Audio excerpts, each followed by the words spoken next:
আমরা অত্যন্ত দুঃখের সঙ্গে জানাচ্ছি যে বাংলাদেশের মানুষের সবচেয়ে প্রিয় রাজনৈতিক ব্যক্তিত্ব বেগম খালেদা জিয়া আর নেই। তিনবারের প্রধানমন্ত্রী ও বিএনপি চেয়ারপারসন কিছুক্ষণ আগে রাজধানীর এভারকেয়ার হাসপাতালে। দর্শক, এই মুহূর্তে পাওয়া খবরে আমরা জানতে পেরেছি বিএনপি চেয়ারপারসন বেগম খালেদা জিয়া আর নেই। চিকিৎসাধীন অবস্থায় চিরবিদায় নিয়েছেন। প্রায় ৮০ বছর বয়সী এই নেত্রী দীর্ঘদিন ধরে আর্থ্রাইটিস, ডায়াবেটিসের পাশাপাশি কিডনি, লিভার, ফুসফুস, চোখের সমস্যা সহ নানা জটিলতায় ভুগছিলেন। গত জানুয়ারি মাসে উন্নত চিকিৎসার জন্য লন্ডনে গিয়েছিলেন খালেদা জিয়া। সেখানে ১১৭ দিন চিকিৎসা শেষে ৬ মে তিনি দেশে ফেরেন। এরপর শারীরিক নানা জটিলতায় তাকে বেশ কয়েকবার হাসপাতালে যেতে হয়েছে। সর্বশেষ শ্বাসকষ্ট বেড়ে গেলে গত ২৩ নভেম্বর রোববার রাতে তাকে জরুরি ভিত্তিতে এভারকেয়ার হাসপাতালে নেওয়া হয়। পরীক্ষা নিরীক্ষায় ফুসফুসের সংক্রমণ ধরা পড়ায় হাসপাতালে ভর্তি করা হয়। এরপর অবস্থার অবনতি হলে তাকে হাসপাতালের কেবিন থেকে করোনারি কেয়ার ইউনিটে স্থানান্তর করা হয়।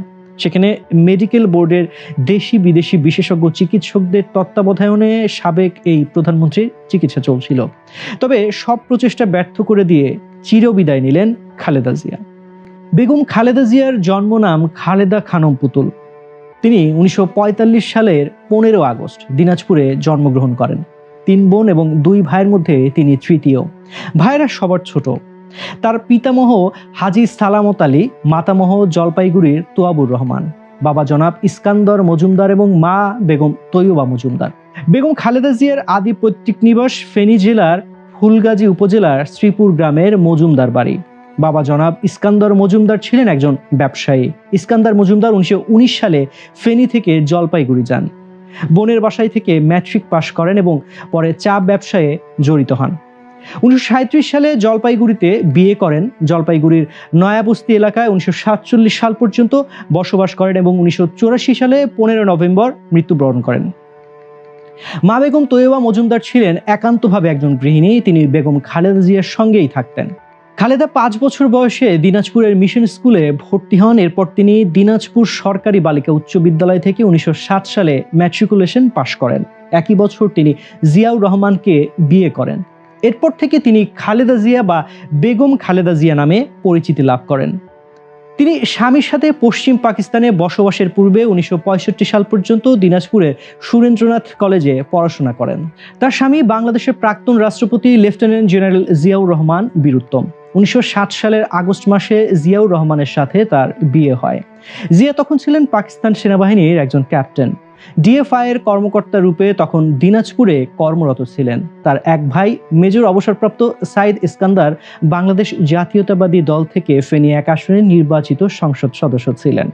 তার ২ ছেলের মধ্যে বড় তারেক রহমান বাংলাদেশ জাতীয়তাবাদী দলের ভারপ্রাপ্ত চেয়ারম্যান। তার কনিষ্ঠ ছেলে আরাফাত রহমান কোকো ২০১৫ সালের ২৪ জানুয়ারি মালয়েশিয়ার ইউনিভার্সিটি মালায়া হাসপাতালে হৃদযন্ত্রের ক্রিয়া বন্ধ হয়ে মারা যান।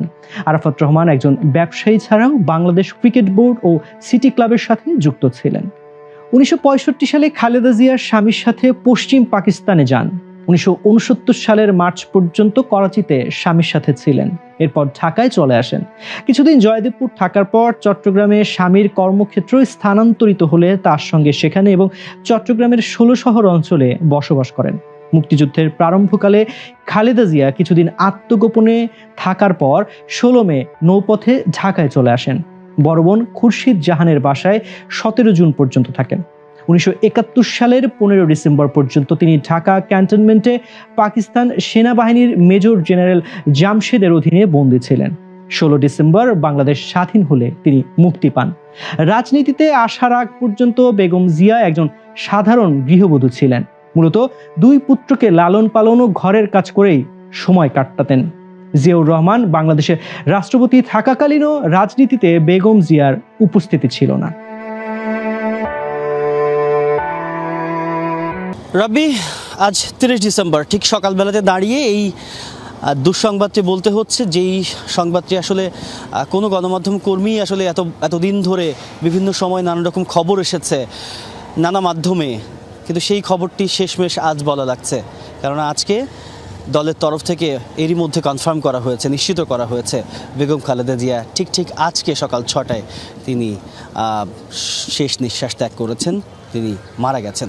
সুতরাং বুঝতেই পারছেন যে এক ধরনের খুব শান্ত ঠান্ডা পরিস্থিতি আমরা এরই মধ্যে দেখতে পাচ্ছি যে আশপাশের কয়েকজন নেতাকর্মী এরই মধ্যে হাসপাতালের সামনে এসেছেন মূলত সেই তথ্যটি যাচাই করার জন্য, যেটি আমি একটু আগেই আপনাকে বলছিলাম। ঠিক আগের যেই লাইভে আমরা যুক্ত হয়েছিলাম সেখানে আপনাকে বলছিলাম যে তথ্য যাচাইয়ের একটা বিষয় রয়েছে, কেননা এর মধ্যে বেশ কয়েক দফায় বিভিন্ন সময়ে সামাজিক যোগাযোগের মাধ্যমে এই খবরটি নানাভাবে প্রচার হয়েছে এবং সেই খবরটি আজকে সেটি বলতে হচ্ছে যে একটি অধ্যায়ের সমাপ্তি এবং বিএনপির সবচেয়ে বড় পোস্টার যাকে বলা হতো, সবচেয়ে বড় চরিত্র জাতীয়তাবাদী দলের জন্যে, সেই চরিত্র আজকে তিনি পরপারে চলে গেলেন এবং একই সঙ্গে একটি শান্ত এবং খুবই শোকার্ত পরিস্থিতি এই মুহূর্তে এভারকেয়ার হাসপাতালের সামনে।